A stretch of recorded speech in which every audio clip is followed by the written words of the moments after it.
He hung his head and he listened to the ever-loudening sounds of Blackbird crying out in sadness. It wasn't long before they entered Blackbird's clearing. "Captain, how are the repairs?" John's mom asked. "What does it matter?" Blackbird sat up, damp sand dusting his back and arms. "Nobody's gonna take me serious with a name like William." John closed his eyes and he resisted the urge to blurt out that he knew where Blackbird's parrot had gone. His mom was right. There was nothing they could do about it. Another lie. This one would be a lie of omission. While it wasn't to his dad, it was one of his new friends. This place is making me a bad guy, John thought. I might end up just as ruthless as my mom. By the time John relaxed, he realized his mom was headed for the beach. He hurried after her and caught up with her just as she started talking to Mr. Owens. "Tell me you have a better handle on repairs than the captain." "Oh, you nay. The rudder be gone, mast be cracked," Mr. Owens said, stroking his gray beard. "You can make a new one?" John's mom asked. "Planks can be replaced, but a mast? Look yonder trees. Too much twist to be of use." Mr. Owens pointed to the jungle of palms and spindly branched hardwoods and rudder. "Bah! Build with no tools?"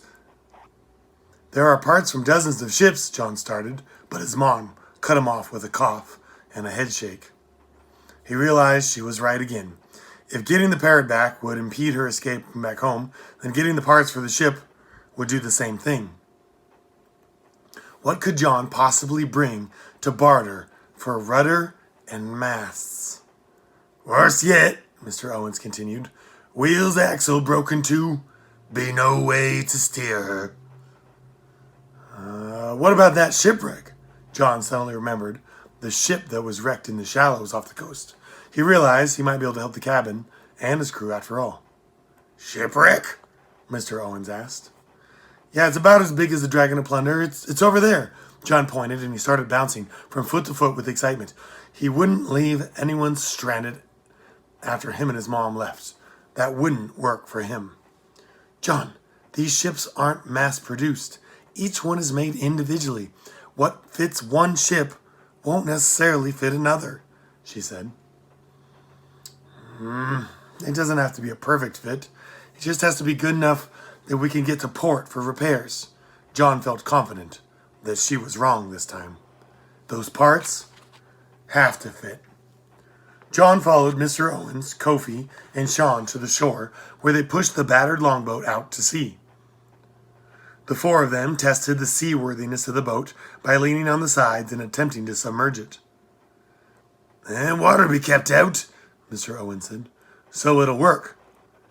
"We can go to the shipwreck?" John asked. "Aye, with hard row it can be done," Mr. Owens said. "Well, that's great news," John said, jumping up and down in the thigh-deep water, splashing the other pirates.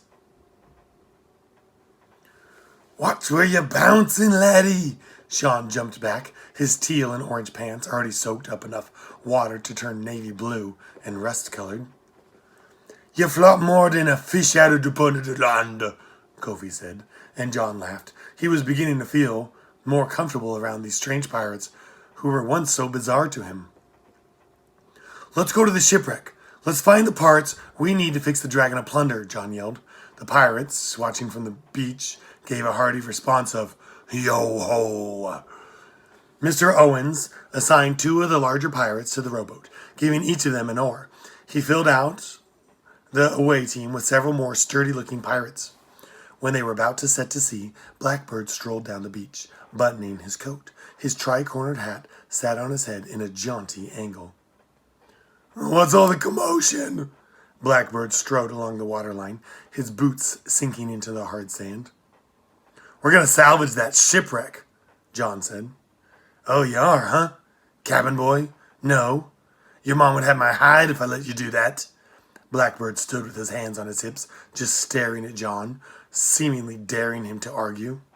As much as John wanted to go, if he didn't, And he'd be able to return home and check on things with his dad.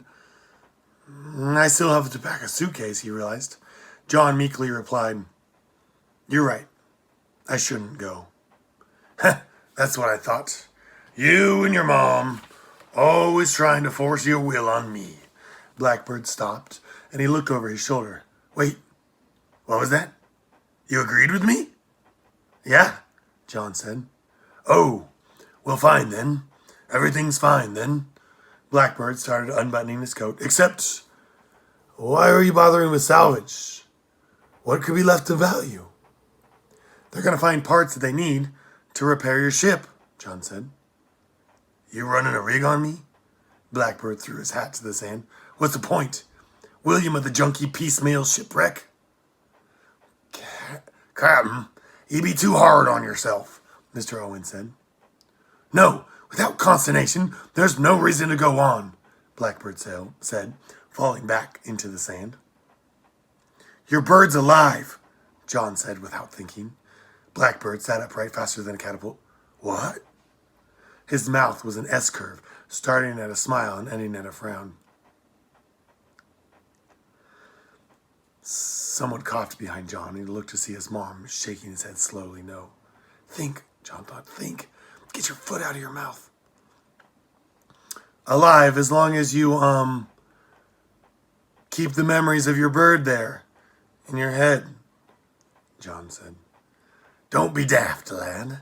Everyone knows you remember with your heart, Blackbird said, tapping himself on his chest. Actually, your memories are stored in your brain. Then why does it hurt here when I think of my bird? Blackbird said, thumping himself in the heart. That's a heartache, John said. It's not the same thing as a memory. Well, John, if I can give you one piece of advice, close that heart of yours. Don't let anything in. You don't want pain like this, Blackbird said. John knew exactly the kind of pain he was talking about.